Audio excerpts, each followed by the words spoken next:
Shalom teman-teman kaum muda, gimana nih kabarnya? Semoga teman-teman yang ada di rumah maupun dimanapun semoga dalam keadaan baik ya. Gak kerasa ya kita udah lama gak ketemu nih. Sekarang kita akan mulai ibadah pada hari ini. Sebelum itu kita akan berdoa dulu ya. Mari kita berdoa. Terima kasih Tuhan pada kesempatan hari ini kami dapat berkumpul. Meskipun kita melalui online, Tuhan kami akan bersama-sama beribadah, memuji dan memuliakan nama Engkau Tuhan. Berkati Tuhan mulai awal, pertengahan, sampai akhirnya. Terima kasih Tuhan, kami sudah berdoa dan mengucap syukur. Haleluya. Amin.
Tiba saatnya kita akan mendengarkan kebenaran firman Tuhan. Sebelum itu mari kita pujikan Setia Kepadamu.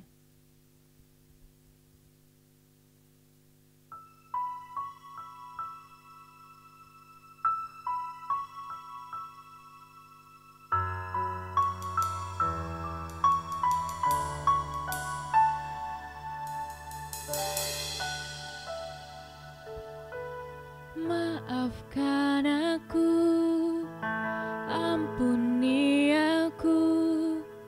Kadang ku tak pekakan suaramu. Seringkali ku melayanimu hanya untuk kepuasanku. Ajarku untuk berjalan sesuai kehendak-Mu. Kemanapun Engkau membawaku, aku ikut bersamamu.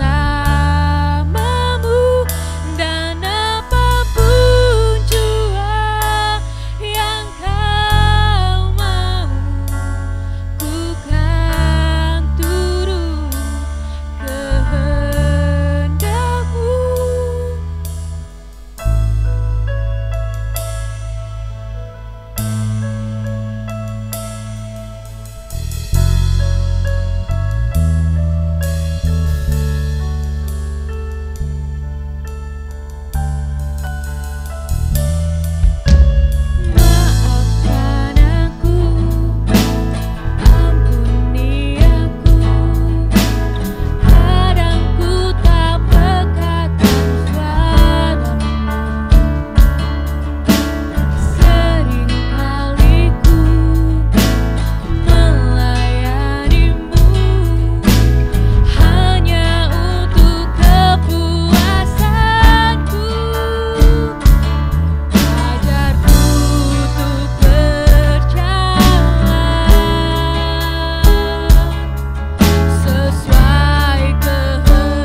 tempat, saya persilakan kepada hambanya. Shalom anak-anak kaum muda yang dikasihi Tuhan. Bersyukur hari ini kita diberikan kesempatan kembali untuk kita belajar firman Tuhan. Tapi sebelum kita mendengar firman Tuhan, mari terlebih dahulu kita berdoa. Bapa yang di surga, kembali kami mengucap syukur buat sore hari ini Tuhan, buat kasih dan kebaikan-Mu. Terima kasih Tuhan, kami mengucap syukur untuk kebaikan dan anugerah-Mu di dalam hidup kami. Pada hari ini kami akan belajar bersama-sama kebenaran firman-Mu. Tuhan tolong kami, berkati kami, sehingga apa yang akan kami dengar menjadi rema dan hidup kami. Terima kasih Roh Kudus, haleluya, amin. Ya, puji Tuhan teman-teman yang dikasihi Tuhan. Teman-teman yang ada di rumah, ya, Kalina akan membawakan firman Tuhan pada hari ini buat setiap kita, yaitu kehilangan kesempatan. Nah, teman-teman yang dikasihi Tuhan, saya percaya di dalam setiap kehidupan kita, ya, mungkin ada yang kita kehilangan kesempatan, ya, mungkin kehilangan kesempatan membaca Alkitab, ya. Mungkin waktunya kita harus baca Alkitab, tapi kita tidak membaca. Mungkin waktunya kita disuruh berdoa, tapi kita tidak berdoa, ya. Nah, kehilangan kesempatan ini banyak hal, ya. Mungkin di dalam kehidupan kita, mungkin kita waktu ketika kita menginginkan satu sekolah yang kita inginkan, ya. Mungkin di sekolah favorit, kehilangan kesempatan. Kemudian mungkin kita masuk di tempat kuliah yang terbaik yang kita inginkan, kita kehilangan kesempatan. Dan pernah juga sekali waktu Kak Lina kehilangan kesempatan karena Kak Lina lalai, ya. Karena waktu itu jam penerbangan dari Manado menuju ke Jawa Timur itu sekitar jam 8 pagi, tapi Kak Lina waktu itu telat. Akhirnya Kak Lina harus menunggu waktu yang cukup lama. Waktu itu Kak Lina harus berada di Manado sekitar 3 minggu, terus kemudian baru Kak Lina pulang. Nah, cukup sia-sia, ya, ketika kita sudah beli tiket terus kita nggak bisa pulang. Nah, teman-teman yang dikasihi Tuhan, pada hari ini Kak Lina bikin judul adalah kehilangan kesempatan. Teman-teman yang dikasihi Tuhan, apa sih penyebab kita, ya, kehilangan kesempatan? Nah, teman-teman yang dikasihi Tuhan, ada banyak hal yang menyebabkan kita kehilangan kesempatan. Yang pertama adalah kita melelaikan atau menyanyiakan kesempatan yang ada. Contoh, ya, mungkin begitu ada kesempatan untuk belajar, tapi kita tidak belajar, kita menunda-menunda, ya, sehingga pada saatnya kita mungkin tugas harusnya dikumpul, tugas tidak selesai, dan kita jadi malu, ya. Kemudian yang kedua, mungkin kita menganggap remeh atau menganggap enteng sesuatu, ya, sehingga apa yang kita inginkan tidak tercapai. Atau mungkin, ya, yang ketiga ini menganggap tidak penting, ya, sesuatu hal, atau menganggap tidak penting kesempatan-kesempatan itu, sehingga kita kehilangan banyak kesempatan, kehilangan banyak waktu. Nah, teman-teman yang dikasihi Tuhan, Kak Lina akan membaca satu firman Tuhan di dalam Matius 25, ya. Ya, ini adalah berbicara tentang gadis yang bijaksana dan gadis-gadis yang bodoh. Nah, teman-teman yang dikasihi Tuhan, di sini ada 10 gadis, yang 5 bijaksana dan yang 5 bodoh. Nah, Kak Lina akan baca buat setiap kita di ayat yang pertama. Matius 25 ayat pertama. Pada waktu itu hal kerajaan sorga seumpama 10 gadis yang mengambil pelitanya dan pergi menyongsong mempelai laki-laki. Ayat 2, 5 diantaranya bodoh dan 5 bijaksana. Gadis-gadis yang bodoh itu membawa pelitanya tetapi tidak membawa minyak. Nah, kira-kira teman-teman yang dikasihi Tuhan, jika kita diperhadapkan kondisi ini, ketika kita mau menemui seseorang yang sangat penting di dalam kehidupan kita, tetapi kita tidak mempersiapkan, apa yang terjadi? Ya, pastinya kita akan bingung, ya kan? Nah, makanya dikatakan bodoh, ya, dikatakan gadis yang bodoh. Karena apa? Dia tidak siap sedia, dia melalaikan, ya. Sementara dikatakan dia akan bertemu dengan mempelai. Nah, tetapi dikatakan firman Tuhan, dia menjadi gadis yang bodoh. Karena apa? Membawa pelita tetapi tidak membawa minyak. Sementara kalau kita melihat di dalam firman ini 4, ya,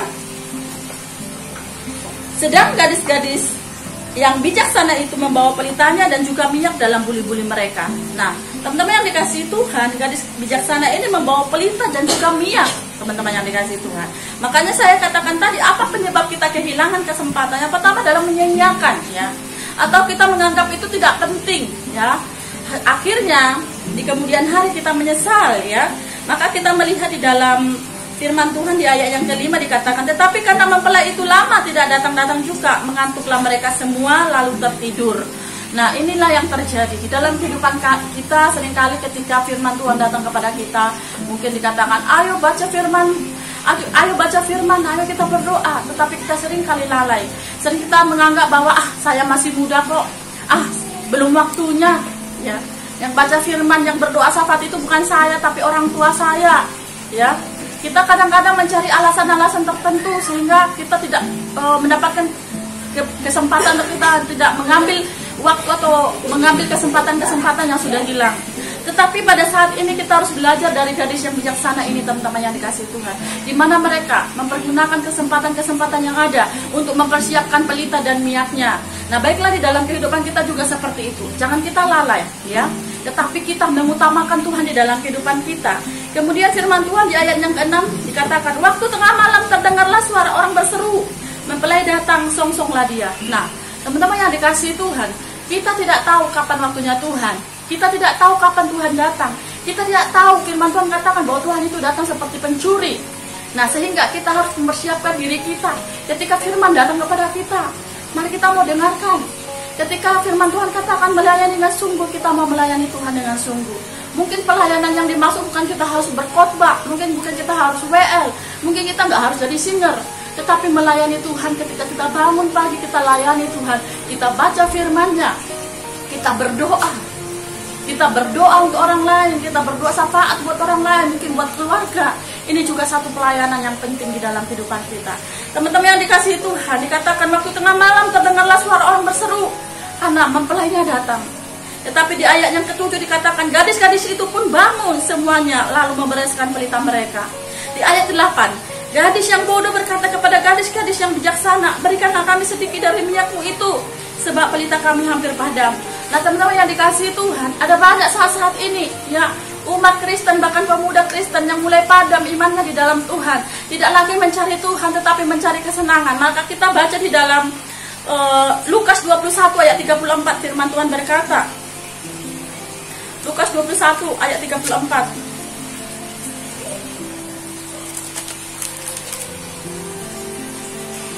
Ya, Lukas 21 ayat 34. Firman Tuhan katakan, jagalah dirimu supaya hatimu jangan syarat oleh pesta pora dan kemabukan serta kepentingan-kepentingan duniawi, dan supaya hari Tuhan jangan dengan tiba-tiba jatuh di atas dirimu seperti suatu jerat. Teman-teman yang dikasihi Tuhan, bahwa firman Tuhan ini datang kepada kita, ya, bukan kepada orang tua saja, tetapi untuk setiap kita. Bahwa dikatakan jagalah diri kita, ya. Jagalah diri kita supaya kita tak berjaga-jaga. Maka kata firman Tuhan dikatakan tadi, gadis-gadis yang bodoh berkata kepada gadis-gadis yang bijaksana, berikanlah kami sedikit dari minyakmu itu, sebab pelita kami hampir padam. Karena apa? Mereka tidak mempersiapkan diri mereka sungguh-sungguh di hadapan Tuhan. Maka dikatakan iman kita kadang padam ketika kita ogah-ogahan baca firman. Iman kita kadang padam ketika kita ogah-ogahan mau menyembah Tuhan. Iman kita kadang padam ketika kita ogah-ogahan baca firman dan berdoa. Tetapi firman Tuhan datang kepada kita hari ini. Mari kita mau datang kepada Tuhan. Mari kita mengutamakan Tuhan di dalam kehidupan kita. Sekalipun engkau muda, sekalipun engkau masih muda, engkau merasa masih belia, tetapi hari ini waktunya engkau mencari Tuhan. Bukan masalah umur, tetapi mari mau dekatkan dirimu kepada Tuhan. Tuhan senang kepada pemuda-pemuda yang mengasihi Dia. Teman-teman yang dikasihi Tuhan, bahwa kita belajar di dalam firman Tuhan ini, katakan ketika pergi, ya, dikatakan di ayat yang ke-10, firman Tuhan katakan, ayat 9 Kak Lina baca sekali lagi. Tetapi jawab gadis-gadis yang bijaksana itu, tidak cukup untuk kami dan untuk kamu. Teman-teman yang dikasihi Tuhan, ketika mereka meminta, ya, minyak dari gadis-gadis yang bijaksana, mereka tidak memberi, ya.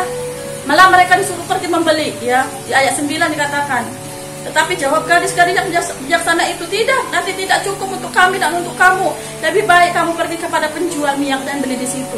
Teman-teman yang dikasihi Tuhan, jangan sampai ketika Tuhan datang kita masih hidup seperti yang katakan tadi dalam Lukas ini tadi. Hidup kita masih melalaikan segala apa yang di firman Tuhan.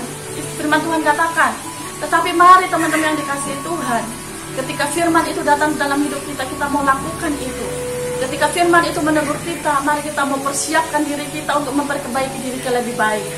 Oleh sebab itu teman-teman yang dikasihi Tuhan, di ayat 10 dikatakan, akan tetapi waktu mereka sedang pergi untuk membelinya, Datanglah mempelai itu dan mereka yang telah siap sedia masuk bersama-sama dengan dia ke ruang perjamuan kawin. Lalu pintu ditutup. Teman-teman yang dikasihi Tuhan, pada saat ini ketika pintu itu sudah tertutup, ada waktunya kita tidak mendapatkan kesempatan lagi, ya. Ada waktunya kita tidak ada lagi waktu di dunia ini. Karena apa? Kita sudah pergi. Ada waktunya lagi kita sudah nggak bisa lagi menyembah Tuhan. Ada waktunya kita tidak lagi bisa berdoa. Tetapi selagi ada waktu buat kita saat ini, mari kita mempergunakan setiap kesempatan itu. Mari kita pergunakan sebaik mungkin. Selagi ada kesempatan, mari kita baca firman. Selagi ada kesempatan, mari kita berdoa. Ya, memaksimalkan waktu yang ada, teman-teman yang dikasihi Tuhan. Jika mungkin saat ini anak-anak muda berpikir bahwa saya masih muda, saya masih belia, ya, belum waktunya saya rohani sekali di hadapan Tuhan. Teman-teman yang dikasihi Tuhan, ketika kita besok masuk surga bukan masalah umur. Ketika kita besok dipanggil Tuhan bukan masalah besar kecil, tetapi semua akan mendapatkan penghakiman di hadapan Tuhan. Oleh sebab itu, jika Roh Kudus mengingatkan kita untuk berdoa, mari kita ngambil langsung. Kita mau berdoa. Jika Roh Kudus menyuruh kita untuk menyembah, mari kita mau menyembah Tuhan. Oleh sebab itu, teman-teman yang dikasihi Tuhan, jangan sampai kita tertinggal, ya. Tetapi mari sampai akhirnya kita senantiasa dekat dengan Tuhan. Puji Tuhan, biarlah firman Tuhan ini menolong setiap kita untuk kita semakin hari semakin melekat dengan Tuhan, semakin kita mengembangkan diri kita di hadapan Tuhan, semakin kita belajar mendekatkan diri kita kepada Tuhan, semakin kita belajar mandiri ya di hadapan Tuhan. Kita tetap bersekutu, apalagi saat-saat pandemi seperti ini, ya. Mungkin gembala terbatas, ya. Tetapi gembala kita yang sungguh-sungguh adalah Yesus Kristus. Kita harus datang kepada Dia. Nah, teman-teman yang dikasihi Tuhan, biarlah firman Tuhan pada saat ini menguatkan setiap kita, dan kita mau berdoa. Puji Tuhan. Bapa yang di surga, kembali kami mengucap syukur Tuhan untuk kebaikan, kasih anugerah-Mu yang mengingatkan kembali kami bahwa jangan sampai kami tertinggal Tuhan, supaya kami tidak melalaikan setiap firman yang datang kepada kami, tapi kami sungguh-sungguh datang kepada Engkau Tuhan. Terima kasih Tuhan untuk firman-Mu. Kami mau belajar berdoa, kami mau kembali taat Tuhan, melakukan firman-Mu Tuhan. Dan kami tidak mau kehilangan kesempatan yang ada. Terpujilah nama-Mu Tuhan, berkati anak-anak kaum muda-Mu yang ada di rumah, baik juga hamba yang menyampaikan kebenaran firman Tuhan. Di dalam nama Tuhan Yesus Kristus kami berdoa mengucap syukur. Haleluya. Amin. Puji Tuhan, Tuhan Yesus memberkati teman-teman di rumah. Shalom.